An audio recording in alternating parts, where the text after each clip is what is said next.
Isang mapagpalang gabi pong muli sa ating lahat, mga ginigiliw po namin taga-subaybay at tagapakinig. So ngayong gabi ay tayo po ay muling mag-aaral ng salita po ng Panginoon. At muli niyo po akong samahan sa ating pong pag-aaralan ngayong gabi. At kayo po ay muling sumubaybay at makinig diyan po sa inyo pong kinalulugaran. At ngayong gabi ay tayo po ay muling mag-aaral patungkol po sa patuloy po nating pinag-aaralan, at ito po yung paglagong buhay espiritual sa pamamagitan ng palagi ang pagpapatotoo. So palagi ang pagpapahayag ng salita po ng Panginoon. At ang atin po ngayong gabing pag-aaralan ay nasa kapitulo ng mga awit. Nandyan po tayo naman ngayon mag-aaral. Kapitulo ng mga awit. Ari po, kapitulo 40, versikulo 9.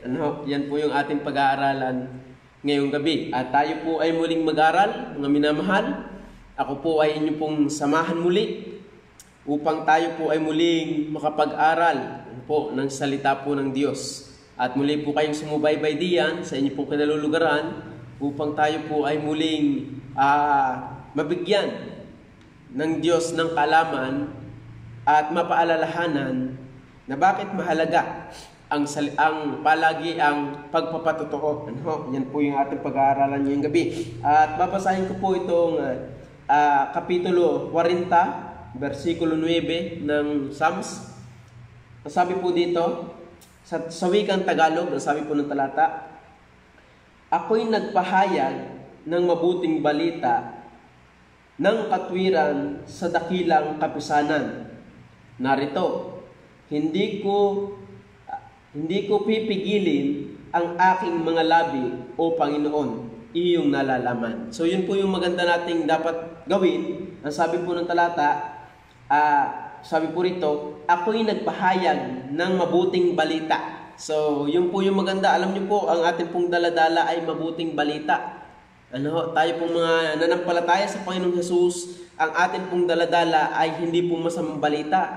Ang daladala ho natin sa tao ay yun pong mas mabuting balita. At ito po yung pag-asa ng tao kung sila po'y mananampalataya doon po sa atin pong sasabihing mabuting balita, mga minamahal. Kaya ang sabi po ng talata, "Ako'y nagpahayag ng mabuting balita ng katwiran sa dakilang kapisanan." Narito, "Hindi ko pipigilin ang aking mga labi, o Panginoon, iyong nalalaman." So yun po yung maganda nating magawa. Wag nating kumbaga ay pigilin yung pagsasalita ng ebanghelyo, mga minamahal. So meron dapat tayong pigilin pag tayo pinagsasalita. Ang una, yung chismisan.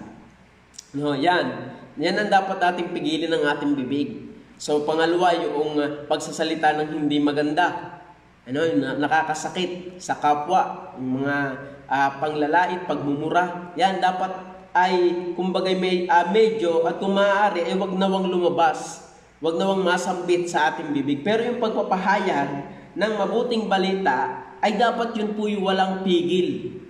Sabi nga ng talata ay ako'y natatalikalaan. Sabi ni Apostol Paul, ako'y natatalikalaan, ngunit ang salita ng Diyos ay hindi natatalikalaan. So dapat mangyari sa atin itong sinasabi ng psalmist. Ito po nagsulat po nito si Haring David. Ang sabi po ng psalmist ay, "Ako'y nagpahayag ng mabuting balita ng katwiran sa dakilang kapisanan. Narito, hindi ko pipigilin ang aking labi." Yun po yung maganda. Kaya mga minamahal, kung tayo po ay talagang anak ng Diyos, wag po nawang mangyari na ikaw yung nagiging dahilan kung bakit hindi. Kung bakit hindi ang salita ng Diyos na ipapahayag. Ikaw pa yung nagiging dahilan o nagiging discouragement ng iba dahil ang salita ng Diyos ay hindi na ipapahayag, mga minamahal. Kaya ngayong gabi, muli po ninyo akong samahan sa ating pong pag-aaral. At ang ating pong patuloy na pag-aaralan is paglagong buhay espiritual sa pamamagitan ng palagi ang pagpapatotoo. So tayo po manalangin muna sa ating pong pag-uumpisa. Banal na Diyos, muli kami po nagpapasalamat sa gabing ito na kami po inyong binigyan ng muli ng pribilehiyo upang muling makapag-aral na inyo pong salita, Panginoong Diyos. Pagpalaan niyo po nawa ang gabing ito. Nawa po, Panginoong Diyos, ay kayo po ang mayamang sumama sa amin.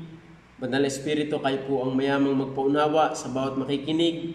Nawa ay kayo po ang patuloy na kumilos sa buhay ng bawat makakapakinig, Panginoong Diyos. Yung pong hindi pa nakakatiyak ng kaligtasan, Panginoon, ay inyo pong ipaunawa yung mga katotohanan na mahahayag ngayong gabi. At doon po sa nakatiyak ng kaligtasan, nanampalataya sa Panginoong Hesus, huwag na wang mangyari na ang inyong pong salita sa kanila ay maging pipi, Panginoon. Especially po sa inyo pong tagapangaral. Pagpalain niyo po nawa ang katotohanan na hahayag ngayong gabi. Nawa po, Panginoon Diyos, ay patuloy na maipahayag ang katotohanan. Samahan niyo po kami at patawad po sa mga kakulangan, kalabisan, kasalanan na inyo pong nasumpungan sa bawat isa po sa amin. Nawa po, Panginoon Diyos, ay inyo po kaming linisin. Nawa, O Diyos, ay muli niyo po kaming banalin upang kami po sa inyong harapan ay maging kaari-aring ganap, Panginoon. Pagpalain niyo po nawa ang pag-aaral na ito at kayo po sumama sa amin, Banal Espiritu. Salamat po sa biyaya na muli po kayo makakapag-aral.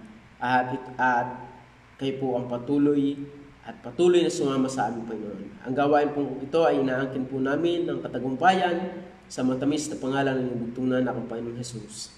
Amen. Okay, so salamat po at ngayong gabi tayo po yung muling mag-aaral. Ako yung samahan muli. At dini po tayo tutunghay sa mga awit. Kapitulo 40, versikulo 9. At ito po, ito pong buong chapter ang ating pong pag-aaralan. At ang na-highlight lang po dito is yung verse 9. Akin pong ginawang text. So sabi po ng verse 9 sa English, I have preached righteousness in the great congregation. So yun po yung maganda natin gawin. Bilang tayo po nasa mundo, bilang po alam po natin, sabi ko nga, lagi ko pong nababanggit, bilang ang tao po napapahamak, preach the gospel. Sabi po ng talata, ako'y nagpahayag ng mabuting balita. So ang mabuting balita is the Lord Jesus Christ. Ayun po yung talagang mabuting balita. Yung death, burial, and resurrection of the Lord Jesus Christ. Na merong pag-asa ang tao kapag nanampalataya siya sa Panginoong Hesus. Kaya tayo po mga mananampalataya, tayo po ang merong responsibilidad at tayo po ang inutusan ng Diyos na tayo po yung magpahayag ng mabuting balita, mga minamahal. Yan po yung katotohanan. Ang inutusan po ng Panginoong Hesus doon po sa Matthew chapter 28, verse 19 and 20 is ang mga apostol, ang mga mananampalataya niya, yung nanampalataya sa Panginoong Hesus, yung tagasunod ng Panginoong Hesus. Tayo po mga mananampalataya ng Diyos, dapat tayo po ang gumagawa na yan. Hindi po natin aasahan yun pong unbeliever na magpahayag ng Panginoong Hesus. Dahil actually, mahirap ipahayag hindi mo pa nararanasan. Mahirap ipahayag hindi mo pa nararanasan. Kung ikaw ay nakaranas ng kaligtasan, dapat ipahayag mo yan. At yan yung makakabuti sa tao. Sabi ko nga, ang hirap gawin yung hindi mo pa nararanasan. Halimbawa, ikaw ay i-describe mo nga sa akin ang buhay may asawa. So bilang ako'y binata, hindi ko may describe ang buhay may asawa dahil hindi ko pa nararanasan. So makakapag-describe na yon is yung may mga asawa na. Kung buhay binata, may describe ko. Ganito, etc., ganyan. So, ganun din po, bilang tayo po nakatamo, nakatanggap ng kaligtasan, mga minamahal, so tayo po ang merong kakayanan na ipahayag ng may katotohanan ang kaligtasan, mga minamahal. Kaya wag pong matatapos sa atin yung pag-asa na ibinigay ng Diyos doon sa mga taong mapapangaralan at magsisisi ng kasalanan at mananampalataya sa Panginoong Hesus bilang tangi niyang tagapagligtas. Wag nawa pong maputol sa atin. Kaya nga sabi ni Apostol Pablo, ako'y may utang sa mga Griego at gayon din sa mga barbaro. Ibig sabihin, yung binigay ng Diyos na responsibilidad sa kanya, ang lasa niya is may utang siya sa mga tao para hindi siya manghina at para hindi siya walang loob na maipahayag yung mabuting balita sa mga tao. Ano? So, sabi ko nga, pag ikay may utang, hindi ka matatali. Ano? Hindi ka matatali dun sa taong iyong pinagkakautangan. Sukdo lang ikay lumayo para ikay makatakas dun sa taong pinagkakautangan mo. Ano? So, pero actually, pag ikay may utang, gusto mo laging, kala ko kaya babayaran yun. O yung nagpautang na ang balisa sa iyo dahil hindi ka na, kumbaga, ay nagbayad. Ano? Pero ang totoo, pag ikaw ay may utang, hindi ka matatali. Ano? Kaya mga minamahal, ngayon ay ating pag-aralan to. Ang sabi po din ng talata, ako'y nagpahayag ng mabuting balita ng katwiran sa dakilang kapisanan. Narito, hindi ko pipigilin ang aking mga labi, o Panginoon, iyong nalalaman. So ang ating pag-aaralan is, ano ang ating ibabahagi sa tao at bakit kailangan nating magbahagi sa mga tao. Actually, ang ating pong titingnan dito is yung sabi po diyan, ano yung dahilan ng psalmist, bakit siya magbabahagi? Ano yung kanyang ibabahagi sa tao?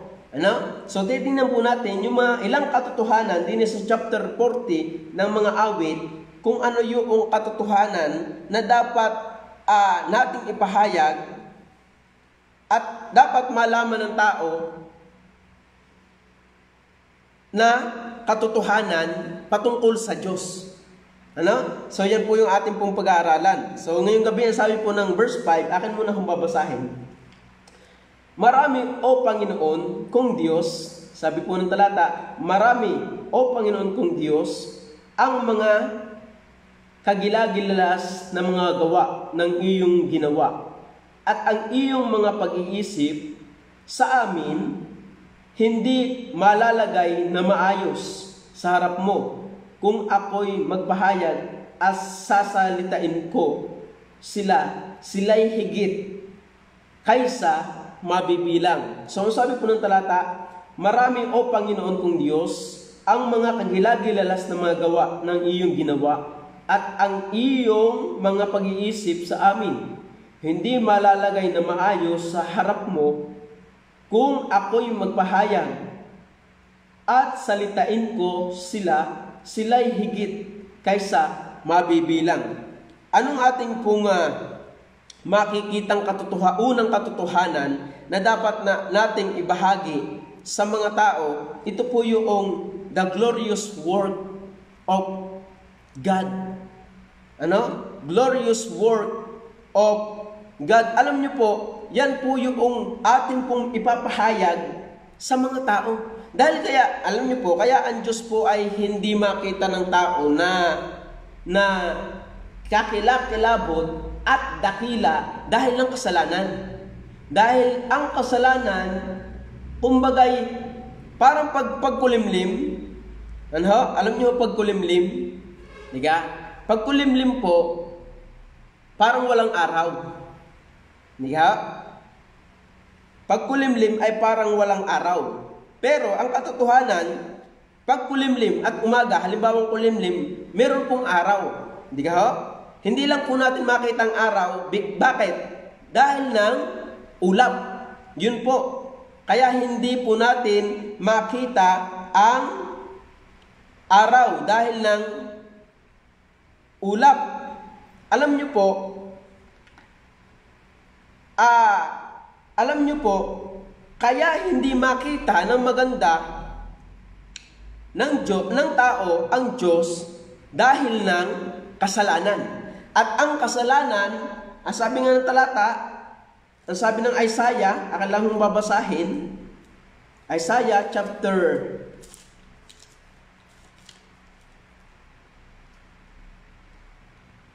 ', ang sabi po dyan,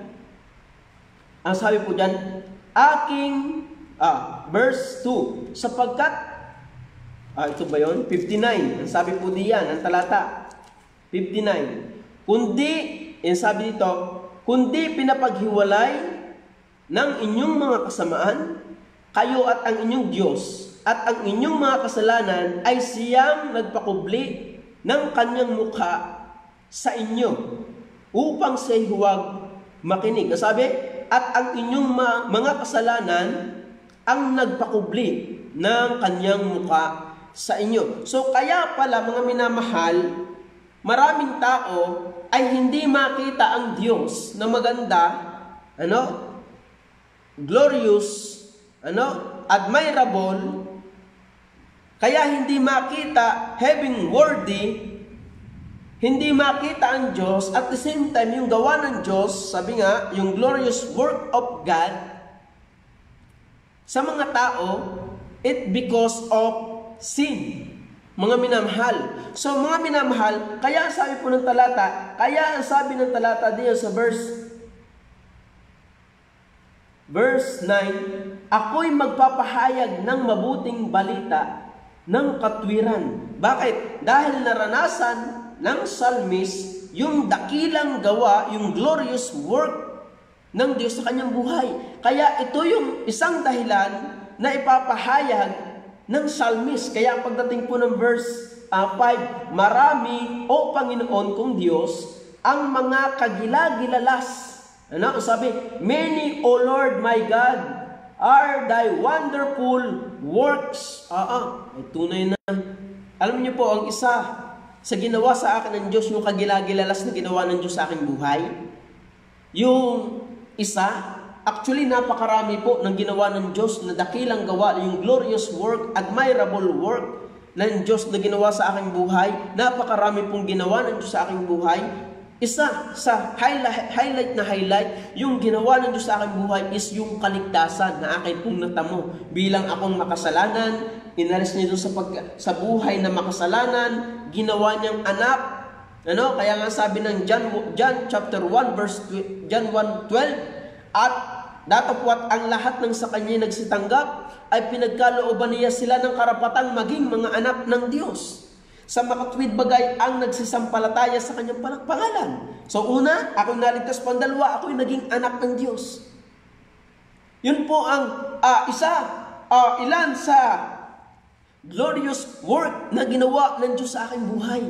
Kaya mga minamahal, ano yung ating ipapahayag sa tao? Ano yung ating ipagpapatotoo sa tao? Yung glorious work na ginawa ng Diyos sa ating buhay. Mga minamahal, yung salvation, yung pag-iingat ng Diyos, yung provided ng Diyos lahat. Actually, lahat na may provided ng Diyos Kung marami lang tao sasabi, naku brother, kung hindi ako magtatrabaho at kakayod, hindi ako kakain. Actually po, yan po'y sala kong katwiran. Kung ang Diyos po ay hindi nagbibigay sa atin ng lakas, hindi po tayo makakapagtrabaho. So, kaya ang suma na yan, ang papatakan po na yan, ay biyaya lahat ng Diyos, mga minamahal. Kaya ito ang dahilan, lalo na po sa mga mananampalataya, ito ang dahilan kung bakit tayo magpapahayag o magpapatotoo ng salita ng Diyos sa tao. Maipahayag natin sa tao yung dakilang ginawa ng Diyos sa atin. Mga minamahal, lalo na po sa mga mananampalataya ng Diyos, yung glorious works ng Diyos na ginawa sa atin, mga minamahal. Kaya, kung tayo po'y tunay na naligtas, ibahagi po natin. Kayo po yung nakaranas ng dakilang gawa ng Diyos sa inyong buhay.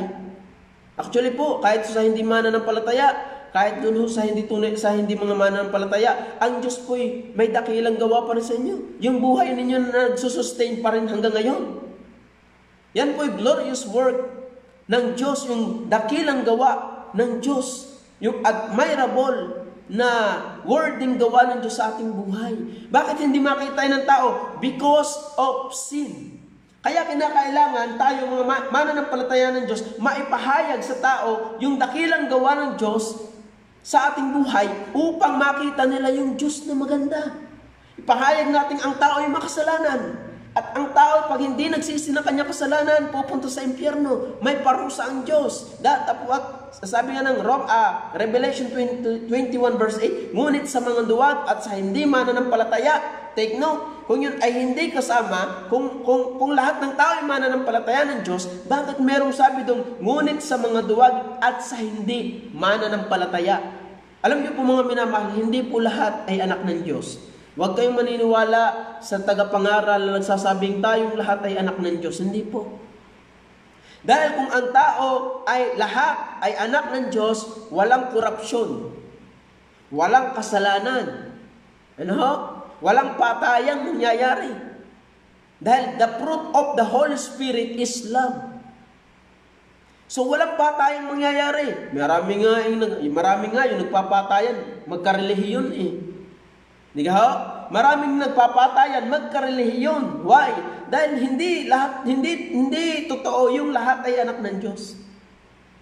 Di ka ho? Kaya mga minamahal, kinakailangan nating maipahayag sa tao yung dakilang ginawa ng Diyos sa ating buhay. At malamang-lamang, at baka sila'y kahabagan ng Diyos, baka buksan ng Diyos yung kanilang mata spiritual upang makita, at buksan ng Diyos yung pandinig nila spiritual upang makita nila at marinig yung biyaya ng Diyos na ipinababatid sa mga tao kung minamahal. Kaya nga sabi, paano silang makakapanampalataya kung walang tagapangaral? Paano nga makakapanampalataya kung walang nangangaral? Nasaan yung tagapangaral? Wala. Tayo mga mananampalataya ng Diyos, tayo nangangaral dapat? Wala. Kaya sabi po ng talata, sabi po ng verse 9, ako'y magpapahayag ng mabubuting balita ng katwiran sa dakilang kapisanan. So tayo po ba nagawa nila, lalo na po sa mga mananampalataya ng Diyos, yun po yun sabi. Ako'y magpapahayag. Ako'y magpapahayag. Ano yung mabuting balita? Pagdating po ng verse 5, naranasan niya. Ang sabi ng verse 5, marami, O Panginoon kong Diyos, ang kagilagilalas na mga gawa ng iyong ginawa. Kayo gahong mga mananampalataya ay maraming ginawa ang Diyos sa ating buhay. Actually po, kung akin pong iisa-isahin, ay hindi ko mabibilang. Walang sukat, bilang. Hindi ko mabibilang. Napakarami, umaapaw. Kaya doon pa lang dapat na tayo magpasalamat sa Diyos eh. Dapat tayong masiyahan sa Diyos. Walang dapat tayong ikalungkot sa paglilingkod sa Diyos.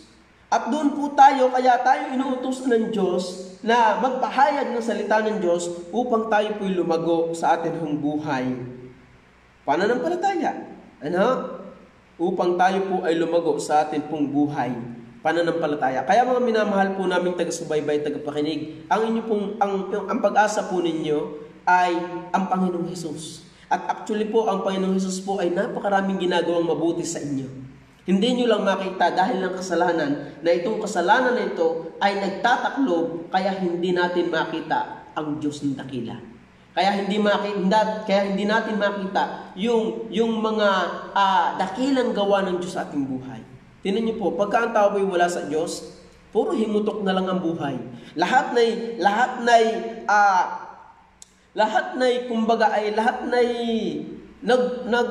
nagmurmur. Yan po yung Israel, ganyan po yung Israel. Ang Israel po nung nahihirapan, nagmumurmur sa Diyos, palagi na. Kaya maraming pinagpapatay ang Diyos sa bayang Israel. Kaya bago sila nakarating sa land of promise, 40 years, sa halip ng 11 days lamang lakarin, mula Egypt hanggang promised land. Ay hindi, bago sila nakarating, ay 40 years, nagpaikot-ikot pa sila doon sa lugar, bago nakarating sa promised land. Kaya yun po yung sabi. So, the glorious works of God. At ang sabi po dito sa talata, sa Joshua, chapter 24, ito po yung naranasan ng bayang Israel. Tingnan niyo po. Sabi po ng chapter 24, verse 17 hanggang 18. Sabi po dyan, sapagkat ang Panginoon nating Diyos ay siyang nagsampa sa atin at sa ating mga magulang mula sa lupain ng Ehipto, mula sa bahay ng pagkaalipin, at siyang gumawa ng mga dakilang tandang ay yaon sa ating paningin, at iningatan tayo sa lahat ng daan na ating pinaroroonan at sa gitna ng lahat ng mga bayan na ating dinadaanan. So, naranasan nila yung dakilang gawa ng Diyos. Even si Haring David, naranasan din yan. Yung dakilang gawa. Ang sabi pa ng verse 18, at itinaboy ng Panginoon sa harap natin ang lahat ng mga bayan, ang mga Amoreyo na tumatahan sa lupain. Kaya't kami ay maglilingkod din sa Panginoon sapagkat siya ay ating Diyos. Yun po yung dakilang gawa na ginawa ng Panginoon. Pagdating po dito sa verse, sabi po dito sa verse 3, verse 5, at aking sinubol si Moises at si Aaron at sinalot ko ang Egypt ayon sa aking ginawa sa gitna niyaon, at pagkatapos ay inilabas ko kayo. So, ang Diyos ay gumawa ng glorious works, mga minamahal. At sinabing glorious works, admirable, worthy, having worthy or bringing fame. Ano yung ginawa ng Diyos? Tiga po, nung sila po ay hindi pa po, kumbaga po ay nasa Egypt. Anong ginawa ng Diyos sa Egypt? Sinalot ang Egypt. At nakita yun ng Israelites. Ano po? At pagkatapos noon, ang sabi po diyan, at aking verse 6, at inilabas ko ang inyong mga magulang sa Ehipto, at kayo'y naparoon sa dagat at hinabol ng mga taga-Ehipto ang inyong mga magulang ng mga karo at ng mga ngabayo hanggang sa dagat na mapula.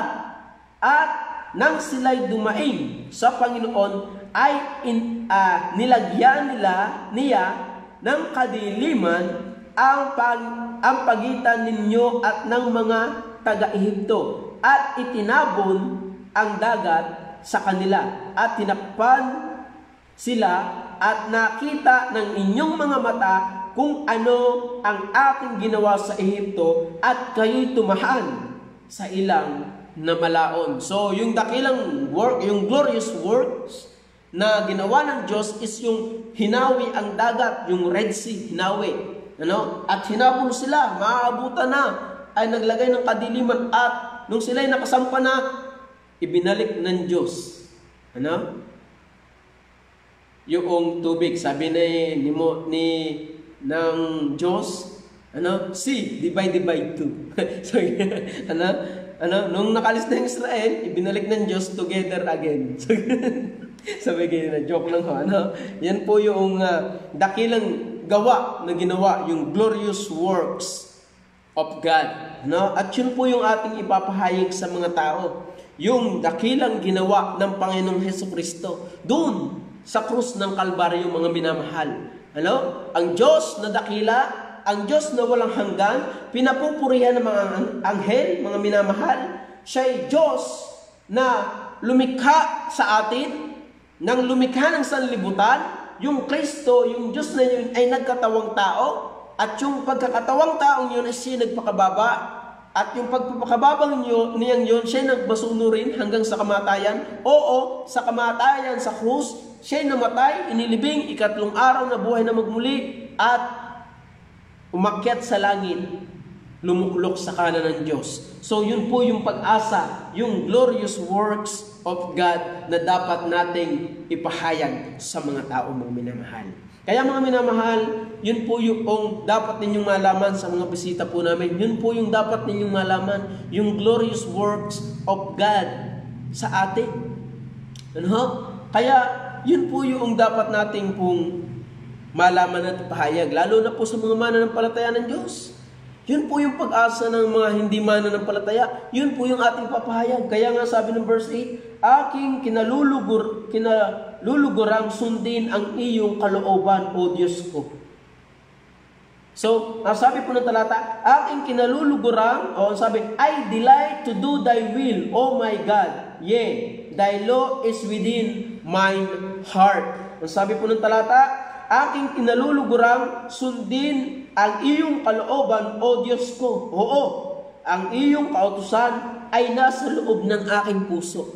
Kaya mga minamahal, ang gusto ng Diyos sa atin bilang mga mananampalataya, yung glorious works ng Diyos ay atin pong ipahayag.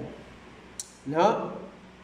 Ipahayag po natin yung dakilang gawa ng Diyos sa mga tao. Kaya nga sabi ng Philippians 2, chapter 5, chapter 2, verse 5 and 8, na siya, mga karon niya kayo, ng pag-iisip na ito na kay Kristo Jesus, di naman na siya, bagaman nasaan yung Diyos. Siya, yun yung dakilang, yung glorious works na dapat nating pahayag. Ang Panginoong Jesus ay Diyos na nagkatawang tao, bumaba dito sa lupa, na kasama sa atin, nagpagaling ng mga lahat ng uri ng karamdaman, at namatay para sa atin upang tayo po ay maligtas at magkaroon ng katiyakan ng buhay na walang hanggan. Na pag tayo namatay, 100% tayo ay pupunta ng langit. Kaya nga sabi ng talata, John 3:16, For God so loved the world that He gave His only begotten Son, that whosoever believeth on Him should not perish, but have everlasting life. So yun po yung dakilang gawa ng Diyos. For God so loved the world that He gave His only begotten Son. Ang Panginoong Jesus, dakilang gawa or glorious works of God. So kaya dapat yun po yung ating pong ibalita sa mga tao, yung glorious works of God. Dahil hindi po, ang tao po ay hindi po magkukusa na alamin yan. Naku po, yung dakilang gawa ng Diyos, hindi po. Nung ako yung believer, hindi ko po yung naalam. Purong himutok po ang lumalabas sa akin pong puso. Ano? In the abundance of heart, the mouth speaketh. Nung ako po ay hindi pa mananampalataya, purong kasamaan, purong hinagpis, purong rebelde sa Diyos. But nung ako ay nakakilala sa Diyos, so dapat ang akin pong ipahayag. Kaya nga sabi diyan, ako'y magpapahayag ng mabuting balita ng katwiran sa dakilang kapisanan. Ano? So ako'y magpapahayag ng mabuting balita. So ano pa? Yun po yung number 1, glorious works of God. Number 2, ang sabi diyan, basahin po uli natin yung verse 5. Chapter 2 muna. Sabi po diyan, Isinampa naman niya ako mula sa isang kakilakilabot na balon.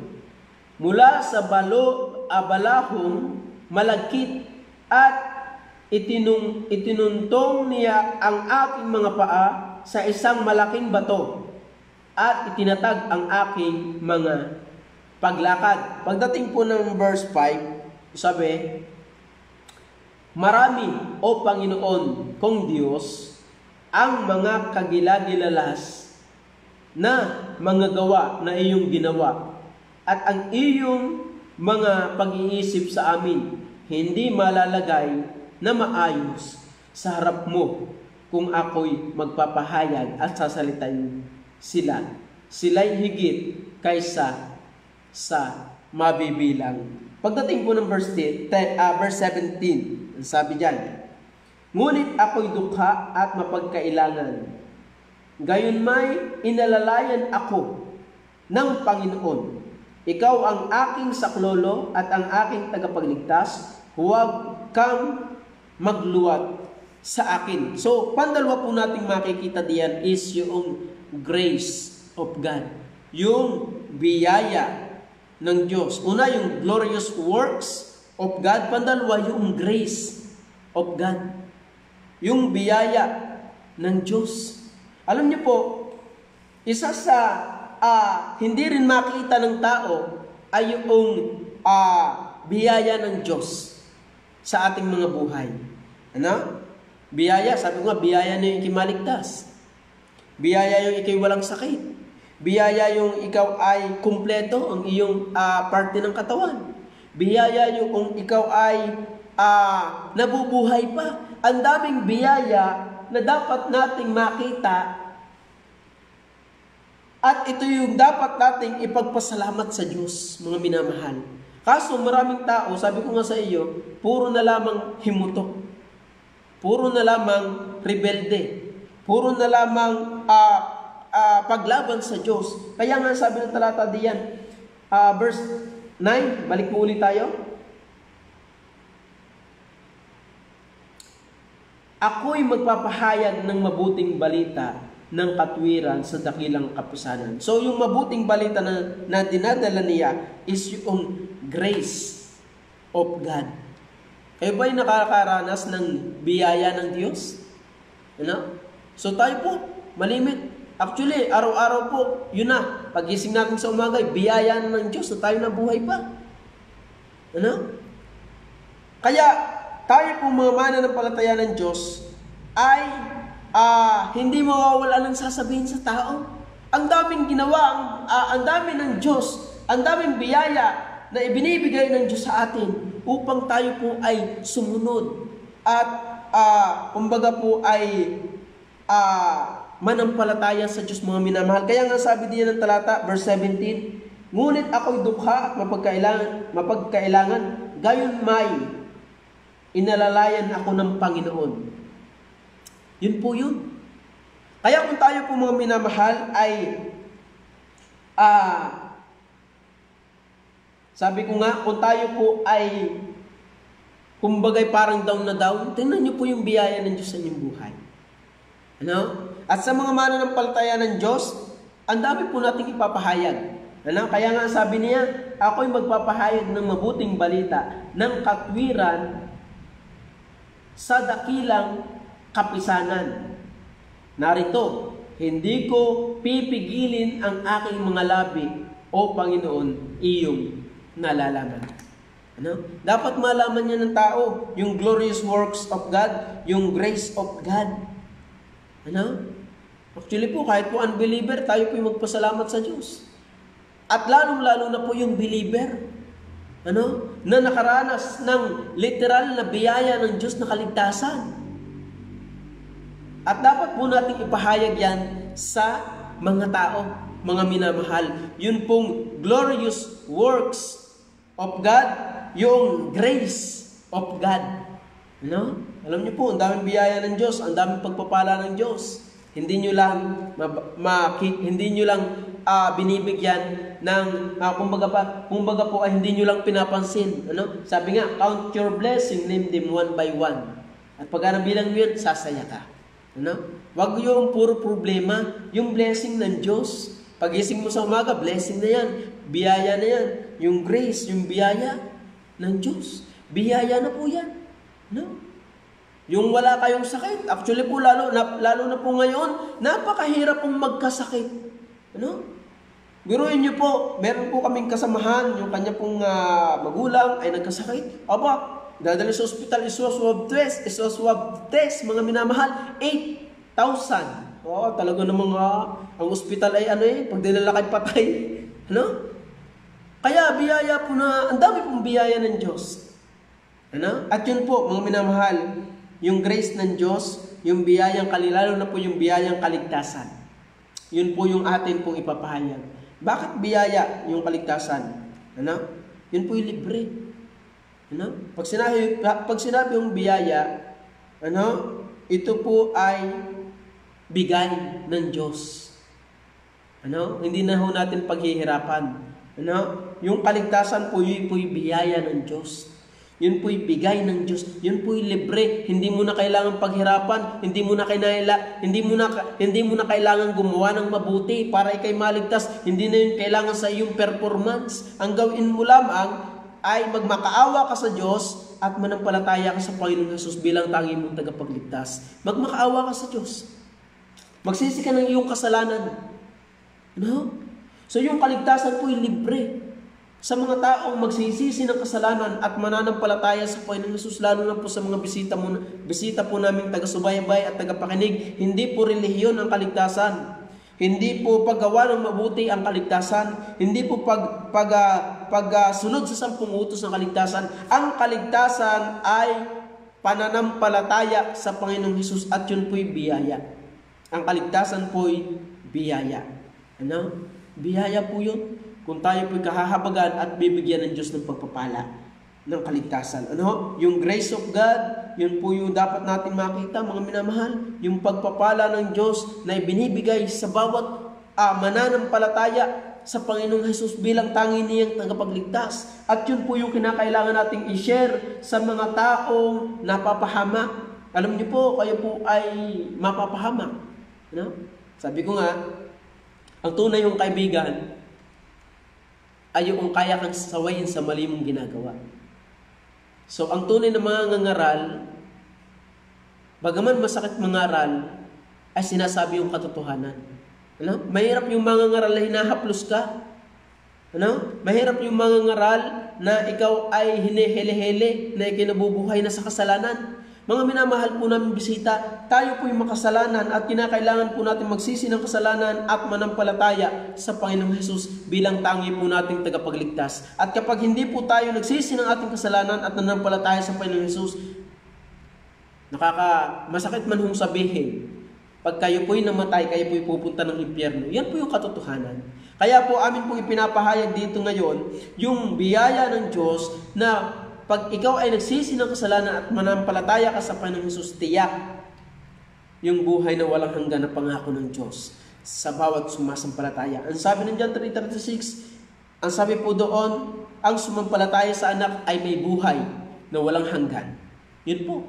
Ngunit ang hindi tumalima sa anak ay hindi makakakita ng buhay, kundi ang buot ng Diyos ay sumasa kanya.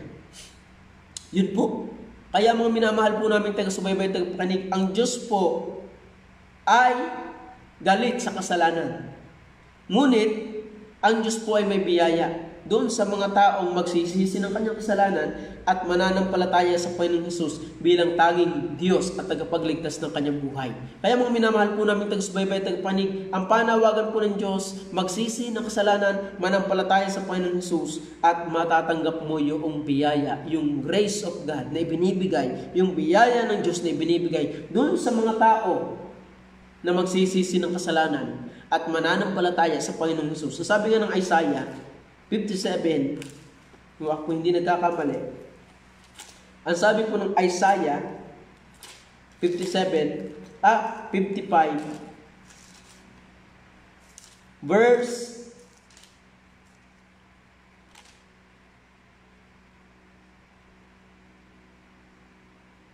57:15 pala. Tama po nga ako. Sabi po dito ng talata, sapagkat ganito ang sabi ng mataas at matayog na tumatahan sa walang hanggan, na ang pangalan ay banal. Ako'y tumatahan sa mataas at banal na dako sa langit, na kasama rin naman niya. Sino yung kakasamayan ng Diyos sa langit? Na may pagsisisi at pagpapakumbabang loob. So, ang kakasamayan ng Diyos sa langit ay yung nagsisisi at may pagpapakumbabang loob. Yun po. Ano? Yun po yung gusto ng Diyos isama sa langit. Hindi ho ng Diyos isasama sa langit ang hindi nagsisisi.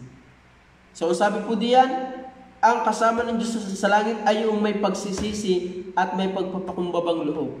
Upang bumuhay ng loob ng nagsisisi at upang bumuhay ng puso, upang bumuhay ng loob na nagpapakumbaba at upang bumuhay ng loob ng nagsisisi.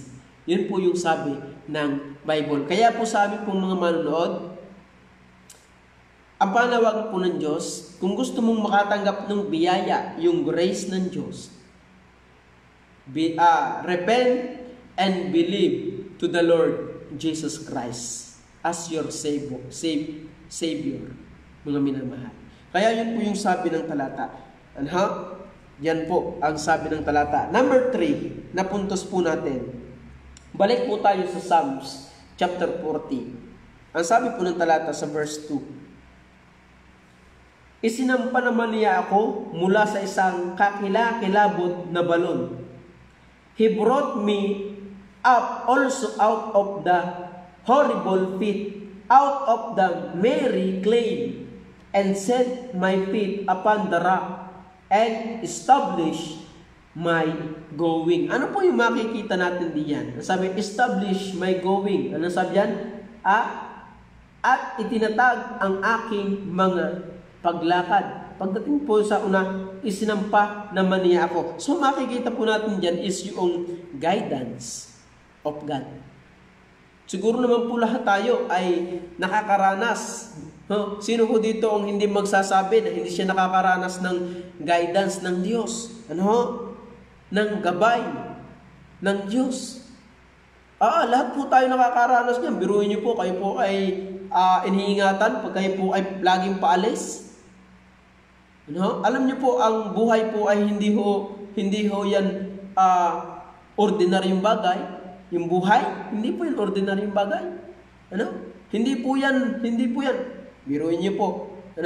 Tayo po ay nabubuhay sa mundong hindi po simple, hindi po ordinaryo. Kasi tayo minsan hindi tayo magpalahanga Yan ang nawawala sa tao nung ang tao ay bumagsak sa kasalanan, nawala na yung paghanga, yung palahanga. Yung palahanga. Sa simpleng bagay ay parang ang sabi natin, parang parang familiarity, parang familiar na, hindi na yan, ganyan yan. Alam niyo po, lahat ng bagay ay, hindi po ordinaryo. Yung paghinga natin, hindi po yan ordinaryo. Yung pong atin pong pagmuya, hindi po yan ordinaryo. Yung atin pong paglakad, hindi po yan ordinaryo. Yung atin pong tayo nakakakita pa, yung atin pong tiyan, alam niyo po na dumadigest yan. Yung ating puso, tumitibok yan sa loob, parang wala laang. Yung ating baga, humihinga yan. Yung dugo, naikot pala yan sa buong katawan. Hindi po yun ordinaryo.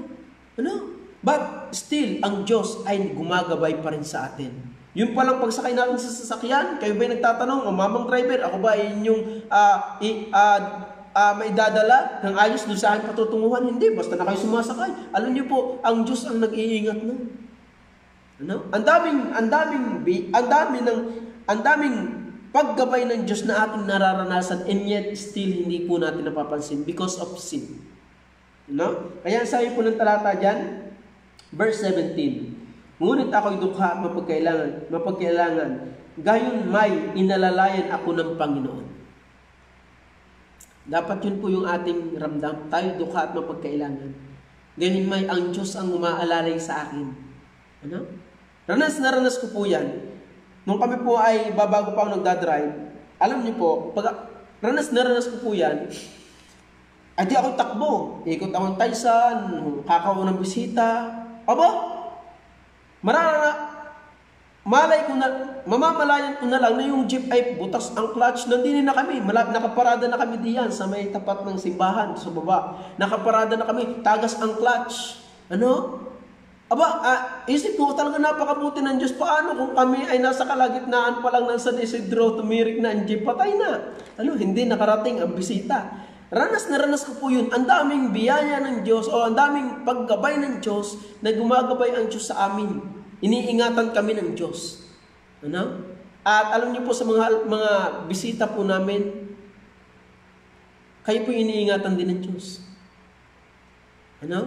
Hindi lang ho ninyo yung pinapansin, but ang Diyos po yung nag-iingat din sa inyo. Yun po yun. Yung guidance of God, mga minamahal. Kaya ang sabi po din ng talata, yun nga, Joshua chapter 24 verse 5 hanggang 13. Akin hong babasahin.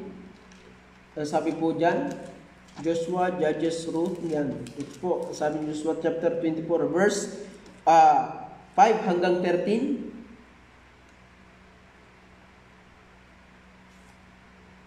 Sabi po dito, verse 6, at inilabas ko ang inyong mga magulang sa Ehipto at kayo'y naparoon sa dagat at hinabol ng mga taga-Ehipto ang inyong mga magulang ng mga karo at ng mga kabayo hanggang sa dagat na mapula, at nang sila'y dumaing sa Panginoon ay nilagyan niya ng kadiliman ang pagitan ninyo at ng mga taga-Ehipto. at itinabon ang dagat sa kanila at tinakpan sila at nakita ng inyong mga mata kung ano ang aking ginawa sa Ehipto at kayo'y tumahan sa ilang na malaon. Pagdating ng verse 8, at ipinapasok ko kayo sa lupain ng mga Amoreyo na tumatahan sa dako roon ng Jordan at sila'y nakipagbaka sa inyo at ibinigay ko sila sa inyong mga kamay at inyong inari ang kanilang lupain at nilipol ko sila sa harap ninyo. Tingnan niyo po, yung pag-iingat ng Panginoon sa bansang Israel. And yet, sa atin po, tayo po'y kasama doon sa pag-iingat ng Diyos. Ano pa sabi? Nang magkagayoy tumindig si Balak, may Balak po are, si Balak, na anak ni Zepor, na hari sa Moab, at dumigma laban sa Israel, at siya'y nagsugo at tinawag si Balaam na anak ni Beor upang sumpain kayo. Ngunit hindi ko dininig si Balaam, kaya't binasbasan nga niya kayo, gayon iniligtas ko kayo sa kaniyang kamay. O may Balak, tapos iniligtas ng Diyos. Ano? Yung guidance ng Diyos nandoon pa rin sa kanila.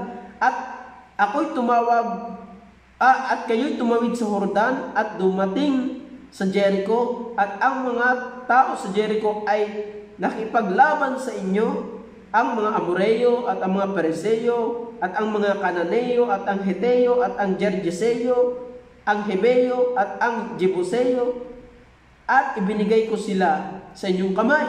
Talagang ang Diyos ay nag-iingat, yung gabay ng Diyos ay nasa kanila. At sinugo ko ang malalaking putakte sa unahan ninyo na siyang nagtaboy sa kanila sa harap ninyo sa makatuwid bagay sa 2 hari ng mga Amoreyo, hindi sa pamamagitan ng inyong tabak ni ng inyong busog. At aking binigyan kayo ng lupain na hindi ninyo binukid at ng mga bayang hindi ninyo tinayo at inyong tinahanan at mga ubasan at mga olibuhan na hindi ninyo itinanim ay inyong kinakain. So, yung guidance ng Diyos, alam niyo po, yan po yung kailangan ng tao. Yung guidance ng Diyos at dapat ng taong maunawaan na yung biyaya ng Diyos ay laging sumasagana sa kanila. Kaya, ano yung ating share? Yung glorious works of God, yung grace of God, yung guidance of God.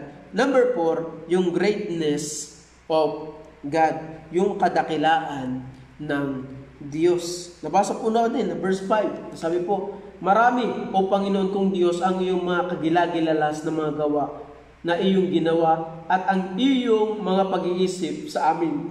Hindi malalagay na maayos sa harap mo. Kung ako'y magpapahayag at sasalitan ko sila'y higit kaysa mabibilang. Yung greatness, yung kadakilaan ng Diyos. Ano pa sabi diyan? Ang dami.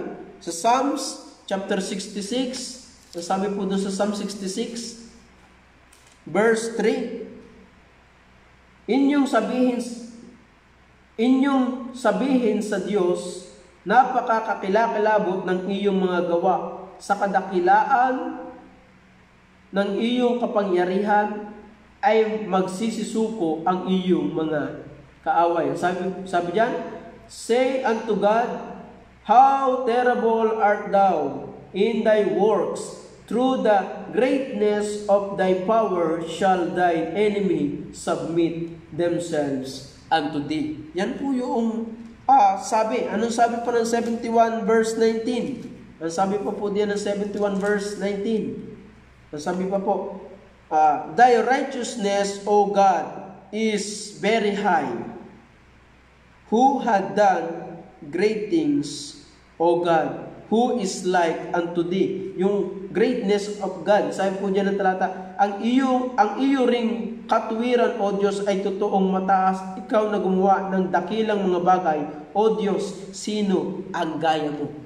No? Ang dami pong talata. So Psalm 77 verse 13, Psalms 86 verse 10, kayo na lang pong bumuklat, Psalms 89 verse 8, and Exodus chapter 15 verse 11. Ang dami pong talata na ang Diyos ay great. yung greatness of God na pinapakita ng talata. Kaya yun po yung atin pong ipapahayag sa tao. Yung glorious works of God, yung grace of God, yung guidance of God, and yung greatness of God. Mga minamahal, yun po yung gusto po namin ipaalam sa inyo. Ang Diyos po yung napakabuti. Ang panawagan po ng Diyos, magsisi ka ng iyong kasalanan. At manampalataya ka sa Panginoon Jesus bilang tanging tagapagligtas upang ikay maligtas at magkaroon ka ng katiyakan ng buhay na walang hanggan. Na pag ikinamatay, tiyak, pupuntahan mo langit na bayan sa piling ng Diyos. Sabi ng talata, John 3:16, sapagkat gayon na lamang ang pagsinta ng Diyos sa sanlibutan na ibinigay niya ang kanyang bugtong na anak, upang ang sino mang sa kanya sumampalataya ay huwag mapahamak, kundi magkaroon ng buhay na walang hanggan. Sabi po, but have everlasting life. Kaya sa mga minamahal po namin bisita, mga taga-subaybay, taga-pakinig, ang gusto po namin, kaya po namin inaaral ito, lalo na po sa mga mananampalataya, is gusto po namin malaman ninyo, mga bisita, matiyak ninyo yung buhay na walang hanggan. Makilala ninyo kung sino yung Diyos ng Biblia. Sa mga mananampalataya naman po ng Diyos, i-share po natin ang salita ng Diyos. Palagi po tayo magpatotoo ng salita ng Diyos. Ang dami po nating ipapahayag. At yun po yung Diyos, yung mga ginagawa po ng Diyos, yung glorious works of God, yung grace of God, yung guidance of God, yung greatness of God. Ang dami po. Kaso, kung kayo po ay hindi po talaga nakakaranas na yan, ay mahirap po ipahayag. Lalo na po sa mga mananampalataya, kung ikinakaranas ng kaligtasan, ay siya, ipahayag mo. Huwag po tayong maging, kumbaga po yung manhid sa utos ng Diyos. Dahil ang gusto po ng Diyos ay tayo po'y sumusunod. So, kung gusto mo lumago spiritually, gawin mo yung kalooban ng Diyos. At sasaya ka. Yun po yung ating pong pinag-aralan ng nakaraan, di ba? Yung mararanasan mo yung gladness sa Diyos, yung iwan natin puntos, gladness in serving God. Paano makakaranas ng kasiyahan sa pagsunod sa Diyos? Sumunod ka sa Diyos. Paano mararanasan ang kagalakan sa Diyos? Sumunod ka sa Diyos. Kaya yun po, lalo na po sa bisita, sa mga mananampalataya, lalo na po sa mananampalataya, kung gusto mo talagang sumaya sa pagsunod sa Diyos, sumunod ka sa Diyos. Kung gusto mong sumaya sa Diyos, sumunod ka sa Diyos. Kung ayaw mong sumaya sa Diyos, hindi mo sundin siya at hindi ka talaga sasaya. Para kung sumisipa sa dulo ng sipat. So tayo po yung manalangin, mapagpala naming Diyos. Muli kami po yung nagpapasalamat sa inyo pong biyaya, Panginoon Diyos. Nawa o Diyos ay kayo pong patuloy na magpala. Salamat po sa pag-aaral na ito. Nawa po Panginoon ay kayo pong patuloy na magpala sa bawat nakapakinig. Especially po sa bisita po na nanood. Kilusin niyo po ang kanilang buhay upang sila po magsisi ng kasalanan at manampalataya sa inyo bilang tanging Diyos at tagapagligtas ng kanilang buhay, Panginoon Jesus. Pagpalain niyo po nawa ang gabing ito at nawa ang salitang nahasik ay magbunga ng pananampalataya sa inyo, Panginoon Jesus. Salamat po. Lahat po ito ay aming pong samot dalangin sa pangalan ng Panginoon Jesus. Amen. At bukas po ulit, kayo po ay aming inaanyayahan sa ganito din pong oras. Kayo po ay manood ng online Bible study. Salamat po at God bless po sa inyong lahat.